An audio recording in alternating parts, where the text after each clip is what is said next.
Oh, let me tell you something. Busting makes me feel good.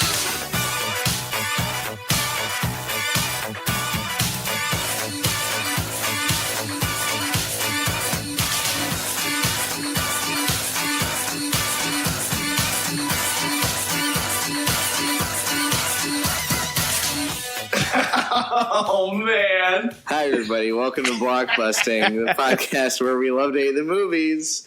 I'm your host, the J-Light, that voice you hear laughing on the other end. That's my buddy Eli Majors. Hello, everybody. Hello. Jay, you're the light of my life, and I've been wanting to say that for a long time. I'm sure you get that a lot, too. I don't get it that often. There's a buddy of mine who does always say, look who's making the room brighter. Oh, my Every time God. he sees me. Barf. Or by the light of Jay. That's a goodie. It's two of them. It's Yeah. a double whammy, and he always hits me with those two. He's consistent. Oh, good. Appreciate it. Good.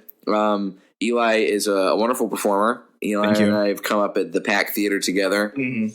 We're on improv teams. Eli does you do sketch stuff over there too, right? I've been doing Moonshot. I got on Gold Baby. Gold Baby, that's right. Gold Baby Cool. over the Pack. Exciting. Yeah. And Eli has brought to my attention that he hates a movie that's kind of a divisive one. Is it? It's 500 Days of Summer. More like 500 Days of Bummer. I Am I knew right? that was going to get said at some point. Damn it! I knew it. I knew it. Was it predictable? It's extremely predictable. Oh man, I was driving over here. I was thinking I gotta think of some nice, like, harsh burns I could just lay on this film, and that's the first one that came to my mind. I got excited about it. It's a hearty burn. A1 thick and hearty sauce burn. You know who is in the film? Oh, there's a lot of people in this film. Yeah, there's a lot of people in this film. Zooey Deschanel. Is that how you pronounce it? Deschanel? Deschanel, I think. I always said Deschanel. I think it's Zooey Deschanel. I don't know. I'll take Joseph Gordon-Levitt. Yeah. Joseph Gordon-Levitt. Sorry, I'm probably saying that one wrong probably. too. I pronounce it as Joseph Gonna Hate It. I haven't heard that one. That was a little bit of a stretch, but I liked it. Zooey Deschanel, more like Booey Deschanel. I was going to say more like Zooey Deschanel. Hell no. There you go. This movie's bad. Now you're talking. I actually, and here's what I'll say, is I don't have qualms with this movie the way that you do. That's interesting. What do you got against it? Well, there's quite a bit. Like the reason why I don't like it so much is it's just all kind of floating in my head right now. A bunch of just small, little, teeny tiny thoughts and qualms that I have with this film. But one thing that really stood out to me about this, I recently rewatched it. I should start over. I saw it when it came out. I want to say it came out in around 2008, 2009. I don't know. 2009, yeah. 2009? It's a 2009 American romantic comedy drama by Mark Webb, written by Michael H. Weber and Scott Neustadter. Excuse me. Starred Joseph Gordon-Levitt and Zooey Deschanel. Employs a nonlinear narrative structure with the story based upon its male protagonist and his memories of a failed relationship. Right.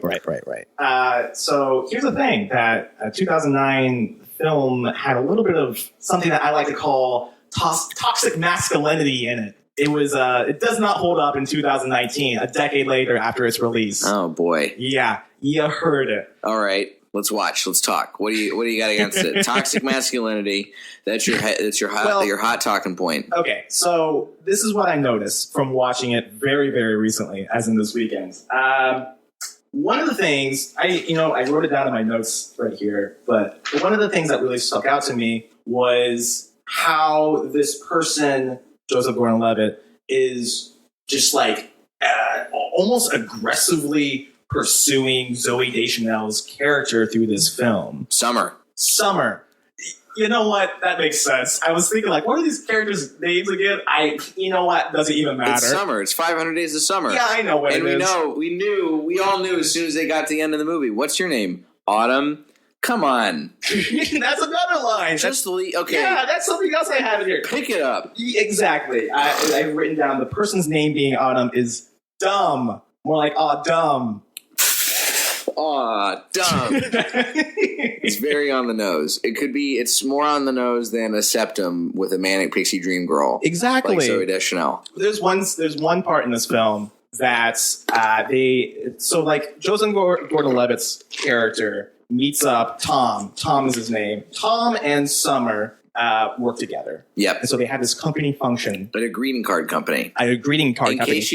In case you were thinking that romantic comedies were going to run out of quirky workplaces. Jay, there's too much to uncover with this. There's like so much. There's so much.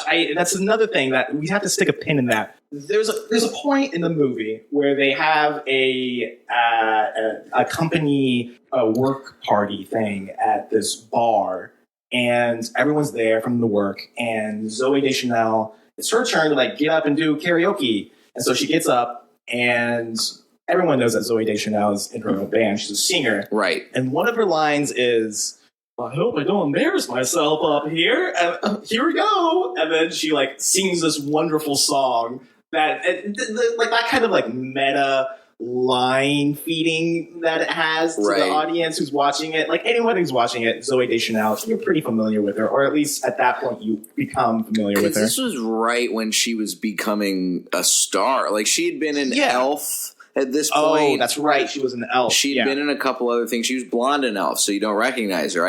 Oh my god! I didn't think about that, and then I saw her in Elf, and I was like, "Wait a minute, she's blonde. She's blonde." I've forgotten about Elf. I see. Everybody did because Zooey Deschanel's blonde in it, and she's not acting weird and quirky. She's absolutely like right. A normal romantic comedy woman. Yeah, and then as soon as you throw her in dark hair.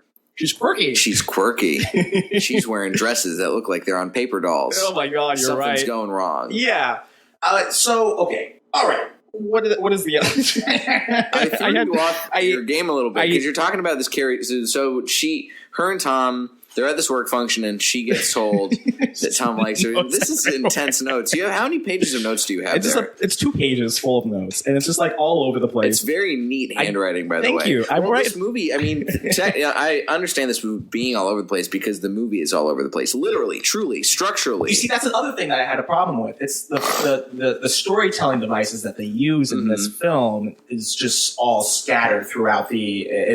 To me, I feel like it's too much because you start off with a narrator. And then you enter the actual storytelling part because it's like, this is a story that's not about a love. It's not a love story. It's a story about something else. It's a story about love. Yeah, exactly. And then, and then at one point, it's like, oh, this is day 1 of summer. This is where Joseph Gordon-Levitt meets Summer. Right. And then it skips to a day 33, and it's Joseph Gordon-Levitt. And he's retelling the events that have happened to him, right? And to his little sister who comes over. And then here's something else that I caught too. His little sister comes over to an apartment that he's at, and he's just in the kitchen and he's taking plates and he's throwing them against the floor, and it's just like they're just shattering. On the floor, and his friends are like, "There he is. Something's wrong with him. He's not coming out of it." And his sister, who's like, I feel like 12 at the time, a precocious 12-year-old, as they so often are in movies like this. Right. She knows everything. She's wise beyond her years. Of course. How else are we supposed to like her as a character? Exactly. She's not. How else are we supposed to buy her if she's not like the quirkiest, coolest chick in 7th grade? Exactly. You know, everybody in 7th grade has their shit together and knows how to advise their brother on romantic relationships. She's the master of her own world, is what she is, and now she's becoming the master of Joseph Gordon-Levitt's character's world. Tom. Thank you. And so she walks up to him. He's like, "What's wrong, Tom?" And he's like, "I can't get over Zooey Deschanel." And then she was like, "What happened?" And she was like, "Oh, she's just started acting moody." And then his daughter goes, something about her PMS. And then Joseph Gordon-Levitt goes, "What do you know about PMS?" What does it matter? What does it matter? She's a 12-year-old kid. Like, why bring that up? What do you know? What do you know about her? What do you know about PMS? This is how I don't buy their relationship as brother and sister, by the way, is that if my sister ever told me about her PMS, I would be immediately like, "Oh, I'm sorry. Let's never talk about PMS ever again." He's being like, "Well, what's up with your PMS?" Excuse me. I don't believe that you know a thing. You're not old enough to do that yet. I don't know. So here's what I'm slowly realizing about this movie as we talk about it. Sure. I saw this movie in theaters when it came out. You did? I did. I'm sorry. Well, here's the thing. So I enjoyed it at the time. Mm-hmm. And upon reflection, I really wish that I had watched it again before we got to talking about it. Because I've seen it a couple times. Okay. It's not a movie that I've only seen once. I have seen it a handful of times. At least 2, maybe even 3. Okay. But I saw it at a certain time in my life when I could empathize with Joseph Gordon-Levitt. Oh, interesting. I have points on this too. Yeah, I do. I was going through a breakup. Yeah, I was in that sort of romantic comedy kind of vein of like I want a girl like Zooey Deschanel to like me.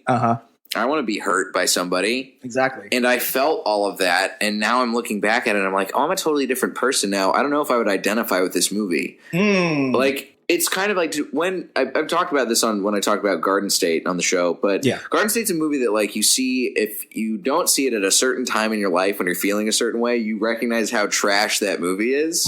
And I think that's kind of the same way with 500 Days of Summer. Like talking about it now with you, I can only think, this movie's really like if this movie didn't have the artful touches that it did and was told out of order and did the things like the split screen scene and the musical scene, right, and all of the other little touches that make this movie feel unique, this movie would be sitting on the Hallmark Channel. Yeah, exactly. This is like bargain DVD romantic comedy shit. Right. It's a pretty sappy tale, to be honest. And, honest.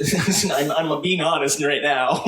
But it's something that I notice about this film is that you do relate to the characters in it. You're either going to be the Zooey Deschanel or you're going to be the Joseph Gordon-Levitt. Right. Like everyone has played those two parts if they've been like seeing people or have had a crush. Like, you can relate to one of those two characters. Right. You're either the idealist or the realist. Yeah. They're pretty... their whole characters are based around pretty fundamental feelings that you would have as someone who feels romantic feelings for somebody. And that's what Joseph Gordon... And that's the thing, is I identified with Joseph Gordon-Levitt's character. And yet, I had not, at that time in my life, seen The Graduate. Oh. And there's that whole big sequence where they're watching The Graduate and Zooey Deschanel cries. And Joseph Gordon-Levitt's like, but this is a fun story. Yeah. This is a fun romance. The Graduate, have you seen The Graduate? I haven't. Okay. I'm acting like I do because I'm like, okay, The Graduate. You should watch The Graduate because they show the ending for an obvious purpose. The Graduate is a really great movie. That is a good movie. It's a good standard, like romantic comedy, kind of screwball kind of movie.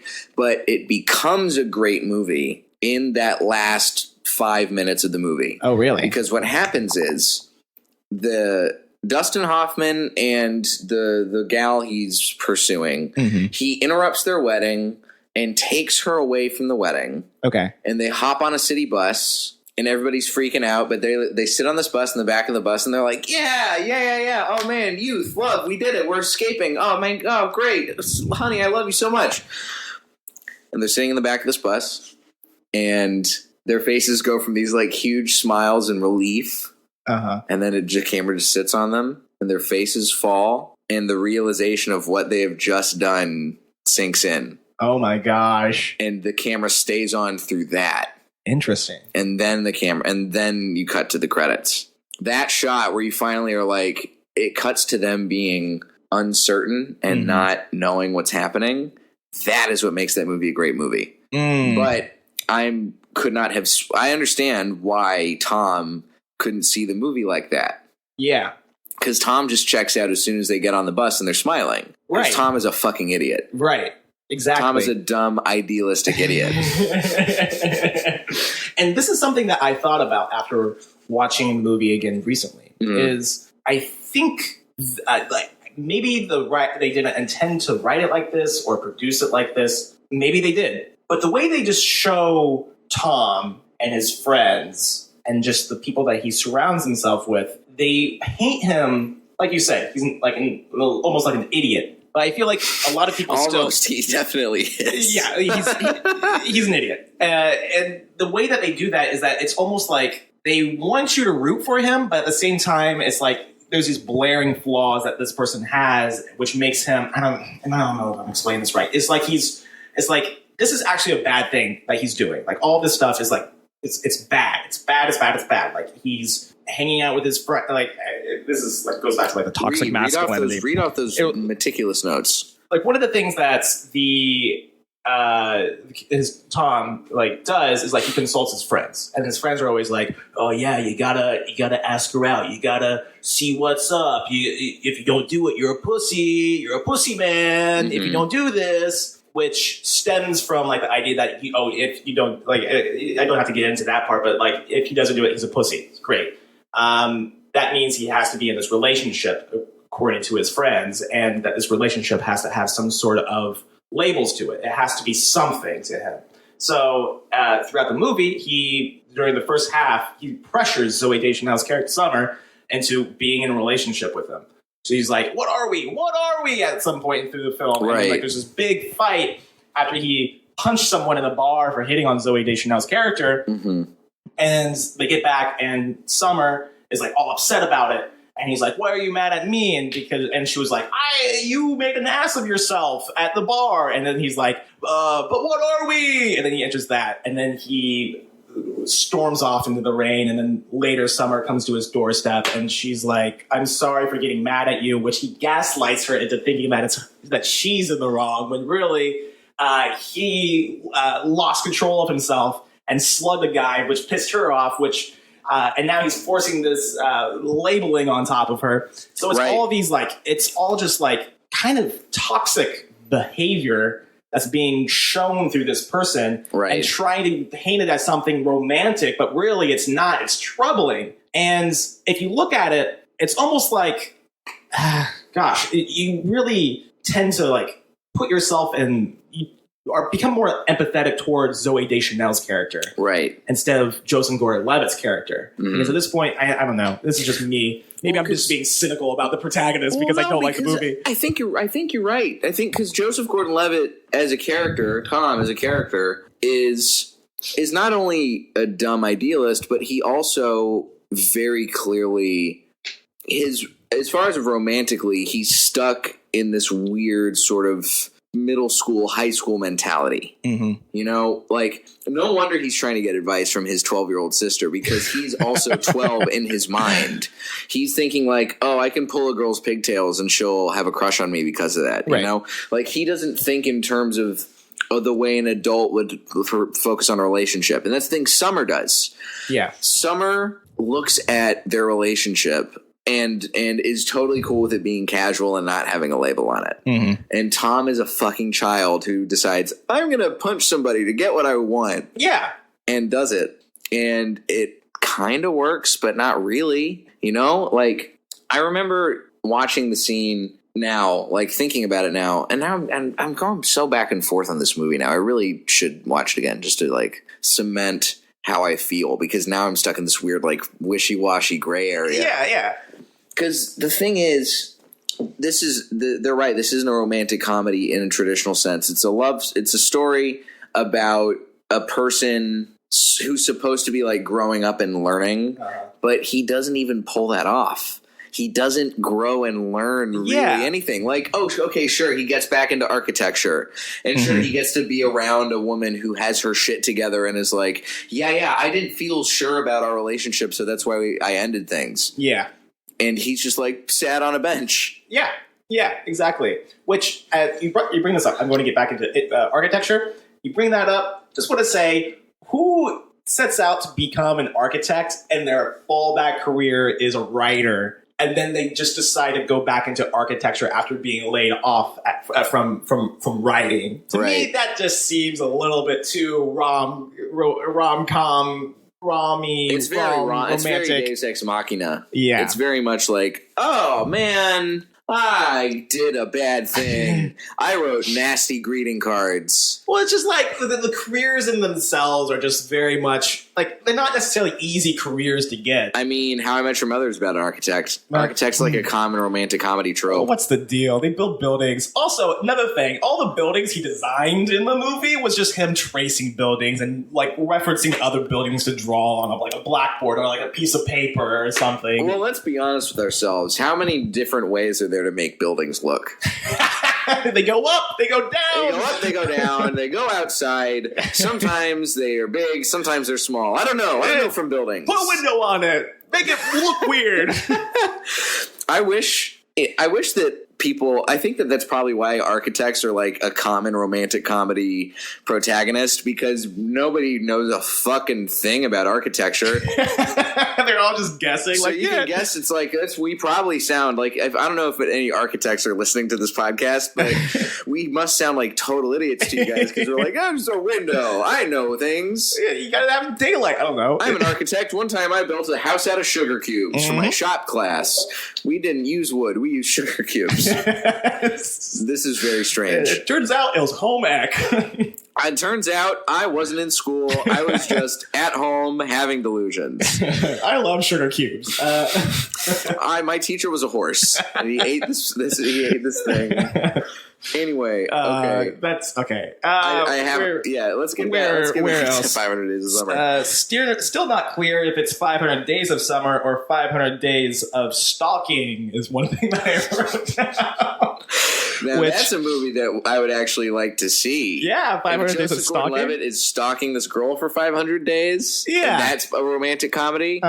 Sign me up. That's funny. It is funny. Comedy. That's comedy right there. If you can make a stalker comedy, where has that been? Good question. Where are all the creative movies about stalkers? Just take that one movie about what's his face. You know what I'm talking about? No. The one movie about what's his face? Nightcrawler. Oh, yeah. Right? Nightcrawler. But that's not really about a stalker. I haven't seen it. Not in a romantic sense. Nightcrawler's great. Yeah? I really want to see it. Nightcrawler, I actually do have a feeling that the guy, because they're both set in Los Angeles. Is it really? Mm-hmm. I have a feeling that Joseph Gordon-Levitt from 500 Days of Summer and Jake Gyllenhaal and Nightcrawler would actually be friends. I think so, too. They're both delusional men. Yeah. Who, the thing would be, if they're set in the same Los Angeles universe, here's what happens. Nightcrawler is about Jake Gyllenhaal being this like chameleon, ruthless dude who finds a way to be huge in news by filming crashes and police things and sort of staging it as they happen and becoming obsessed with that. What happens is, one of these days, Joseph Gordon-Levitt winds up like stumbling upon Jake Gyllenhaal doing his thing. Jake Gyllenhaal takes him under his wing, and Joseph Gordon-Levitt goes from being the sort of golly, oh shucks, to they murder women together, but get it on film and figure out that this is how they make their money. And Joseph Gordon-Levitt is so in love with these women that he murders that he has to keep them in his basement where they... I don't know where I was going with this. I mean, that's what 500 Days of Stalking is all about. 500 Days of Stalking. It,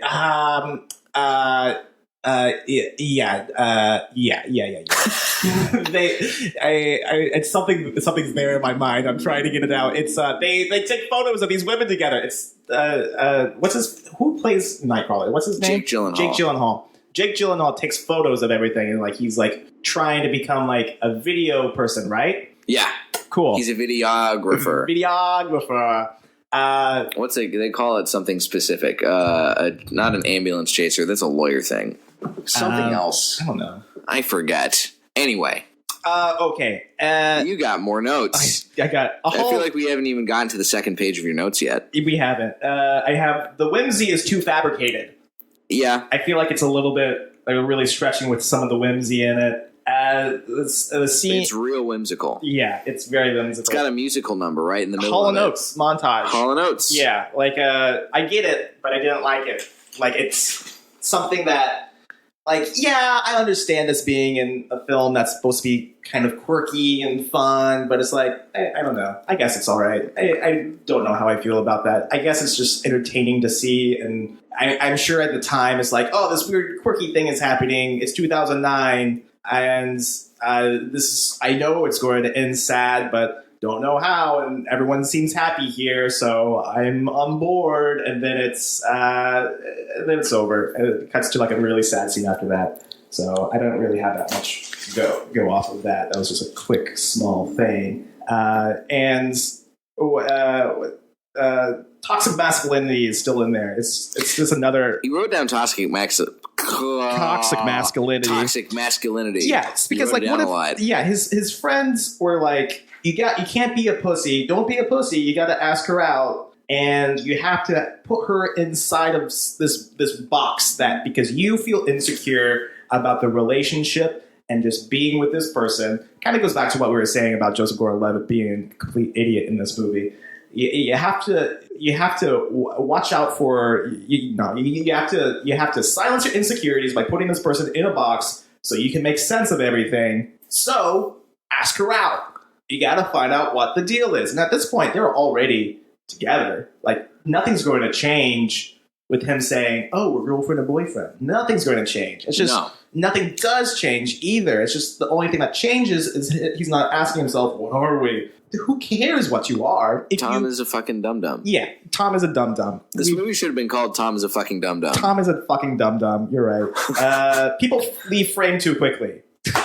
Now we're getting into the real shit, the filmmaking stuff. Okay, here we go. Buckle up, everyone. Play the music. People in this movie, they have a habit of being together, and then they are talking, and then something witty is said, and then they leave frame, leaving the other person in frame by themselves. And it's like, what happened? Blah. That happens a lot throughout this movie. And it's something that I noticed, and I think it's relied on too much. It happens a lot. Mm-hmm. That's fair. Yeah, and the next thing, you can't find it on Netflix in the U.S. You rented this movie? What is that? Did you rent this movie to watch looked it up on YouTube.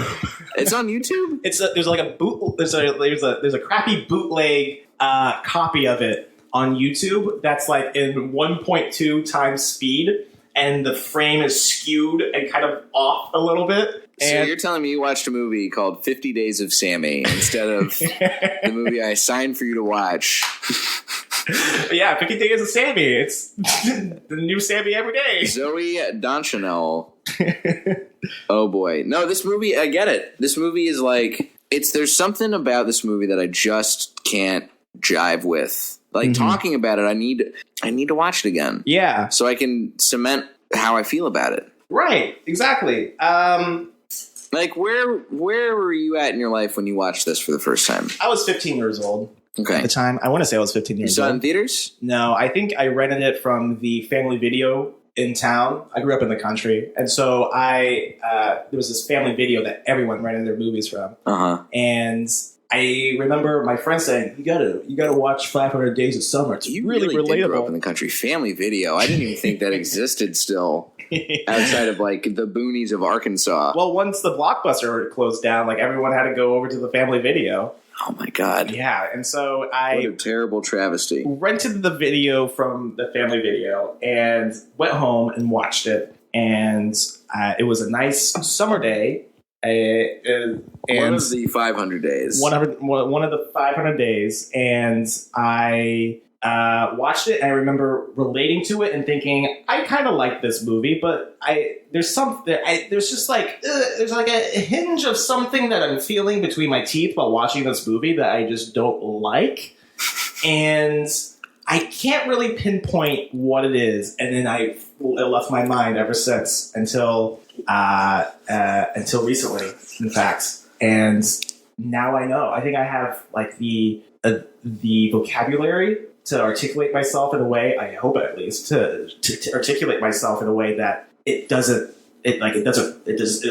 like parts in it. Maybe it's just because it came out in like 2009 is the reason why I it has like this residue feeling to it of like old 2000, like mid 2000s sense of humor, and like where it's like, it's a decade old at this point. Exactly. A lot can change in a decade. Lot's changed in 10 years. Yeah. I feel like ever since, like, I don't know, people might be more aware of this stuff after like the Me Too movement, but just like in general, a lot of the jokes in that film probably won't hold up today. And it does really feel outdated, despite it not culturally outdated, not necessarily like the film itself doesn't feel outdated. It's not something from the 80s. It's just like a decade old. Right. Also, another thing, no cell phones in the movie. 2009, we had cell phones then, right? We did. I had a cell phone. No cell phones. How come Joseph Gordon-Levitt? Well, it's because they're quirky. They don't have cell phones. They don't believe in cell phones. Zooey Deschanel, I feel like, still sends pigeons to people. Probably. Carrier pigeons with her texts. Yeah. I have written down. This feels like the Urban Outfitters of rom-coms. I mean, you're not wrong. It feels like it's like one of those... I feel like it was a quirky movie at the time that it's like an indie film at the time that wasn't really indie. It was like an indie film that people like to say they watched and they have become like an indie film connoisseur. You know what I mean? It's the indie film hit of the summer. Yeah, exactly. But it's I don't know. I feel it's fabricated and a little bit too culturally irrelevant. Penis Game. That was a blast from the past. So they're playing the penis game. Yeah, that was interesting to see because I forgot about that game entirely. That's how you get the kids on board. You make sure that you hear people yelling penis. Do you think that movie was directed towards like it was PG-13? Like it would have been like directed towards like Who do you think the demographic for that film was? Hipster Kids. Hipster Kids? The movie is directed towards hipster kids. It's for kids who like. I mean, that was me. It's for kids who like they have one little indie theater in their town, one art house theater. They can go see one movie, and that's the one they pick. Do you know how it was distributed? Like, was it like in theaters, or was it just like indie theaters? Okay. Yeah, like it did the spread thing, but it's still like. I guarantee I had to drive into the city of Dallas to see this movie. Like, I did not see this at the Tinseltown 18-screen megaplex or at any of the other movie theaters by my parents' house. I had to drive a distance to see this movie in theaters. Interesting. Because I was a sad, sad boy. Was it worth it at the time? Oh, yeah. Okay. But now, looking back, I'm like, yeah, I'm a different person now than I was then. Right. That's why I don't imagine that I would appreciate it the way I did then. Like, there's a lot of stuff that I can think about and still think is like fond of the movie. Like I do like the structure of it, and I do like the whimsy. I don't think the whimsy's bad. It is fucking whimsical as hell, but I don't necessarily think that detracts from the movie. But talking about it more with you, the thing that I do think detracts from the movie is that I don't know if the characters actually learn anything. Yeah, I don't know if Tom actually learns anything. It seems like a lot of people tell him stuff and he's just like, okay. And then he doesn't actually follow through on that other than, I'm going to be an architect. Right. Exactly. Apparently the log line for this movie was something along the lines of like a person gets out of this romantic relation or gets out of a romantic relationship and then they refine their love for like their passion or something like that. They find their passion. That's not the movie though. Yeah, it definitely doesn't feel like the movie. And one of the things that it could be about was like how he does find, like it's not necessarily a love story like the narrator says at the beginning of it. It's that because this narrator specifically says, now don't think that this is a love story because it's not. Right. It could be like just him refining his passion. It could be like a movie about your craft, but I don't even know if I believe this now that I'm saying it, but it's definitely, I agree with you that the characters themselves, I feel like, don't change. Maybe Zooey Deschanel. Well, she grows. She grows and changes, I think. Right. I think so, too. But you know what? I don't even know if she grows and changes so much as she becomes... She doesn't actually grow. She changes in the way that the thing that she was hoping would happen to her happens. She feels sure about being with somebody. Okay. So she gets engaged... And that happens. There was a scene in it where she was like, she just flat out says that she doesn't believe in love. Like, love's not real. Like, true love, you don't know it. Like, what? That's crazy. So I think it's interesting. And Joseph Gordon-Levitt was the one that was pushing that on her. He was like, because he thought he was in love with her at first sight. He saw her and like, I'm obsessed with her. So, and there was like this scene at the bar where they were together, and then JGL was like, you just know it when you see it. And then she was like, that doesn't actually exist. That's just fantasy. And at the end, it's kind of reversed. They have a dialogue on the bench that they go to in the park, and she was saying like, oh, well, it turns out it's real this entire time. Oh, boy. I knew eventually. And then she disappears in like a field of doves or something like that. Yeah, she poofs. She changes into a bunch of butterflies. That was the butterfly migration, was actually Zooey Deschanel on her way to audition for a new part. Oh my gosh. Oh, good for her. I hope she got it. 1,000 Days of Summer. The sequel that we all need right now. 10,000 Days. More than 10,000 Days of Bummer. Yikes. What a movie. Oh boy. I guess this is one of those things that like, it's a movie you kind of got to draw your own conclusions from in terms of what it actually is trying to do. Yeah. That's at the end of the day, I think I think it's the way it is. Like, I totally am with you on a lot of the points you brought up. And from a stylistic choice standpoint, I disagree with you on a couple things. But I think a lot of your points are salient points about this movie. And I wish that I had recognized that when I was a sad teenager. It's and all right. Figured out like better ways to watch this movie. But that's what you're dumb teenagers. I get exactly. that. I was the same boat. I didn't think about this movie at all that much when I was a kid. And now you're an adult. Yeah. There was, I don't know if this is going to discredit everything that I just said today, but there were parts about the movie that I did like. I mean, yeah, I get it. I like part of this movie too. But I don't think that discredits it. You can still like parts of a bad movie. Great soundtrack, by the way. Love the soundtrack. They pulled like the mid-2000s hits, and I never even heard of the Smiths until they brought this up in the really in the elevator scene. Oh my gosh! Yeah, that's great. And that's a classic, like mid-2000s move to give your girl the other end of the headphone. Yeah. You can't do that with pods. Nope. Can you? Yeah, you can. No, you can. You 100% can. It just matters about the ear. But you're not connected by the cord. Also, Sweet Disposition. Forgot that was in it. That was like a very cornerstone song for like the indie audiences back then. They're like, oh, this is the song of my voice. This is me. I feel myself in this song, and that was in the movie. And I remember like, oh, I haven't heard this song in a long time. It's kind of nostalgic. They have the Regina Spektor song about Us. I'm looking at the list of stuff. They have Us. They have Hall & Oates. Hall & Oates, smash hits right there. They have Feist. Yeah. They have Wolf Mother. You've got motherfucking Wolf Mother in this. And that is a great Wolf Mother song, too. And it's so perfectly used. But yeah. There's a lot of really small, like, good moments, too. I really enjoyed the boss having a full library in their office. You don't see that No. You work at a green card factory or whatever it is, assembly line, and he has a full stacked library in his office to make him look like a regal, smart person. Regal. What else was there that I really enjoyed? Yeah, everyone. Okay, I want to talk about this one scene in particular. Let's talk about it, and then we gotta wrap it up. I'm so sorry. No, don't. Oh my gosh. Okay, there's this one scene. Into it, dude. There's this one scene that I find the most relatable, and it's finding your crush with somebody that's not you. Like everyone has had that moment when they have like strong feelings for somebody, and then they look across the room at a party and they see that person with somebody else. Like that was a moment that was very well.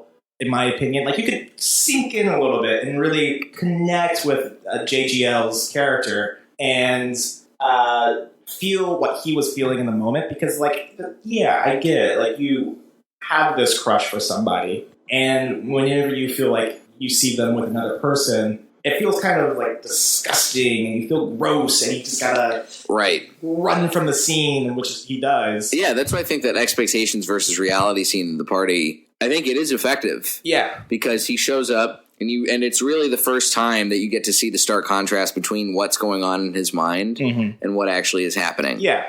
And we don't get hit so heavy. It's like a baseball bat of emotion to your face. Yeah, I guess. I'm trying to not connect with it because I'm supposed to hate it. But you can hate it still. Okay. You can still think the movie is dumb and ineffective, but has its moments. You're right. It does have its moments. I'm going to give you permission to do that. Thank you, Jay. Thank you so much. You're welcome. But all in all, it's still, I don't know how great this movie is anymore. It's not. That sounds like a great note to end on, I think. I think so too. It's not. It's bad. Don't watch it or watch it and hate it with me. Hate is addictive. Just like love. I want to see a movie about people who hate each other. Those don't exist. No. Nobody ever makes a movie about people who hate each other. I just want to watch a movie where people are throwing things at each other and calling each other insults. 500 Hates of Summer. Oh, there you go. Now we're talking. Let's watch The Purge, but a rom-com. That's all we're asking for. Make the murderers kiss each other. The Purge, but with boners. You can kill everybody, or you can kill them with kindness. There you go. Or kiss. Kiss everybody. Eli, you've been a wonderful guest. J-Light, thank you so much for having me on. This has been fantastic. Where can the listeners find you on the internet and elsewhere?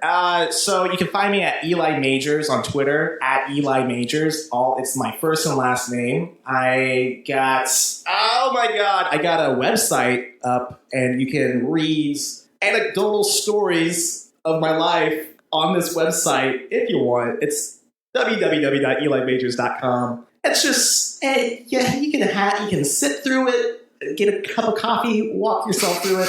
You know what? I write sketches too. Sketches. That's what I'm talking about. Sketch comedy. Do you post sketches on your website? Yeah, it's a little bit of both. It's like a little bit of sketches, a little bit of like stories. And it's just I combine them together. Nice. And it's a fun little thing. And you on a live sketch team, which we covered a little bit at the beginning of the show. I'm on Gold Baby. We perform the first Wednesdays of every month, 8:00 p.m. at the Pack Theater in Hollywood, California. Townies, come check us out. We're performing on Thursdays, the first and third Thursdays of the month at 8 o'clock. I'm going to say 8 o'clock, might be 9 o'clock.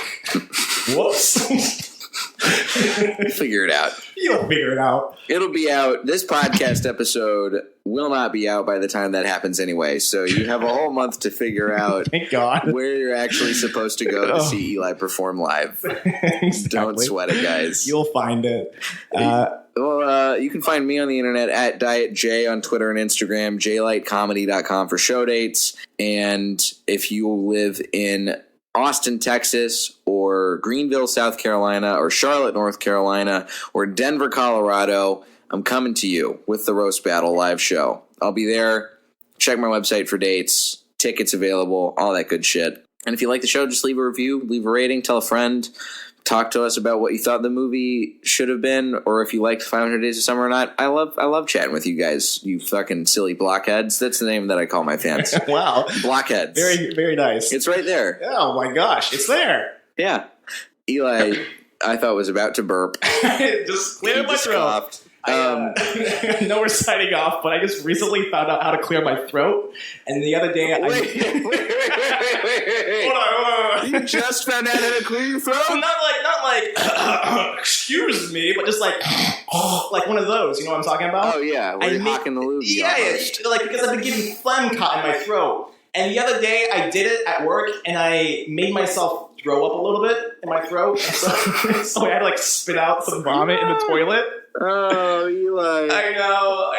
I can't believe you brought this up in the last minute of the podcast. Like to hook them. This has been Blockbusting. Go see something good for a change.